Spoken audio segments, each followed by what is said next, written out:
West, this Death Row versus Bad Boy. This Tupac versus Biggie, this Suge versus Puff thing.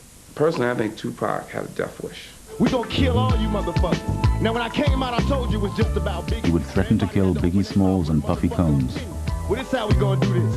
Fuck Mobb Deep, fuck Biggie, fuck Bad Boy as a staff, record label, and as a motherfucking crew. And if you wanna be down with Bad Boy, then fuck you too. I remember one time I was in prison in Longpaw, and Tupac told me that he felt like killing himself. I said, Pop, why are you going to kill yourself? They're going to kill you anyway. Why are you rushing it? Slow down, it's coming.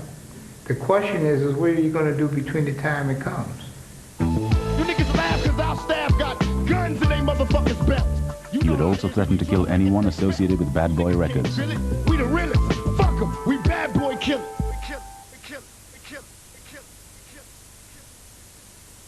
I cannot tell you why Tupac had a death wish, but I knew one thing: the way he was talking on records, the way he was living, the way he was thinking, just listening to what he was saying on records, how he was rolling, who he's rolling with. I said, my man is headed for a crash. You can't roll with that much drama and not have some real drama come at you. The drama arrived when corporate America attacked Death Row. The sexual excess of How Do You Want It encapsulated everything they hated about gangster rap. The pressure on Death Row comes from Time Warner wanting to divest from Interscope Records, which was supporting Death Row, because of gangster raps. They didn't want to be associated with it. You had people like C. Dolores Tucker and Charlton Heston and others that were, and William Bennett, protesting and urging their stockholders to divest from this violent, quote-unquote, vulgar culture. But there was some hypocrisy involved with that, because as soon as Death Row and Interscope left Time Warner, Suge signed a multi-million-dollar publishing deal for the Death Row catalog with Time Warner. Despite everyone's protest, that's why people will always continue to put it out, because it makes money. And no artist made more money for Death Row than Tupac. Death Row released Tupac's second album, The Don Killuminati. Once again, he would use his music to attack his colleagues. Still down for that Death Row sound, searching for paydays, no longer Dre Day, or even Dirt J. In Toss It Up, Tupac attacked Dr. Dre for leaving Death Row. Sexuality is fruity as this Alizé, quick to jump ship, pump trick, what a dumb move, cross Death Row, now who you gon' run to? Loving them suckers cause you similar, pretending to be home. That album, it's an angry Tupac.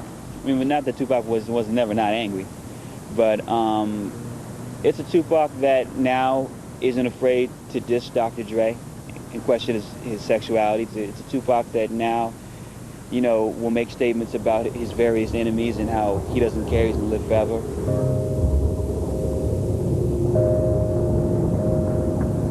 He had just turned 25. He'd been shot 5 times and lived. He'd fought the law and won. He'd sold his soul to Suge and become a star. On November 7th, 1996, Tupac had every reason to believe he could live forever.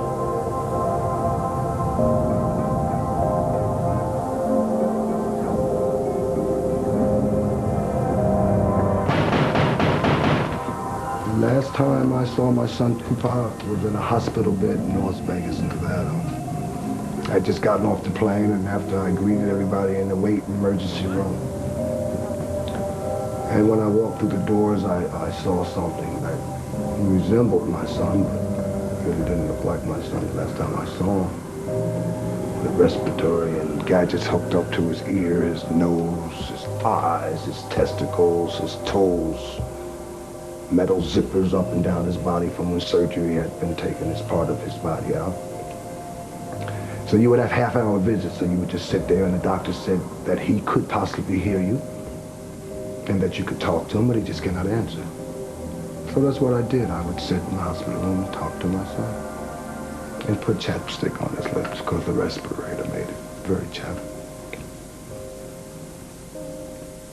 When Tupac died 7 days later, I think there was a belief that he was a rich man. I think that he believed he was a rich man. He made a lot of money, but the money didn't necessarily benefit him. The way it was handled and the way his contract was, he whenever he needed anything, Suge Knight and Death Row would throw money at him. If he needed some money for a weekend, they'd throw $1,000 or $2,000 at him.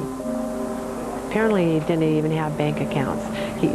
It appeared as if he had money. He wore a lot of gold, had a lot of clothes, had a lot of cars, but nothing was in his name. Tupac had lost everything he'd gained from his association with Suge Knight and Death Row. But Tupac's murder also signaled the decline of Death Row. For his part in the brawl that night in Vegas, the court sentenced Suge to 9 years in prison. A week after Suge was jailed, Biggie Smalls was murdered in L.A.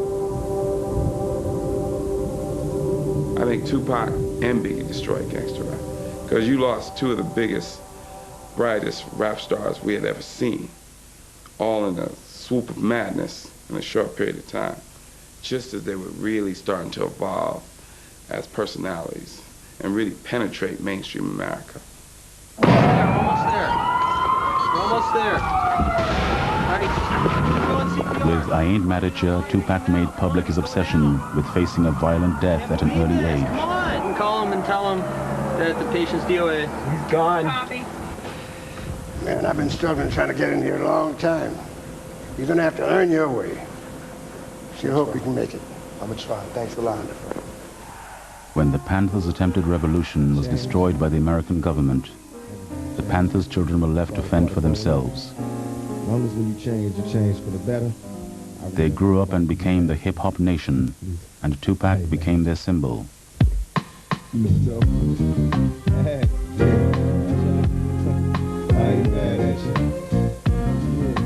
He gave voice to their rage and personified their fractured, radical past.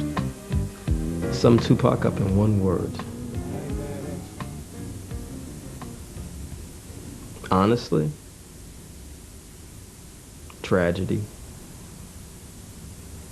Fucking tragedy. A fucking tragedy.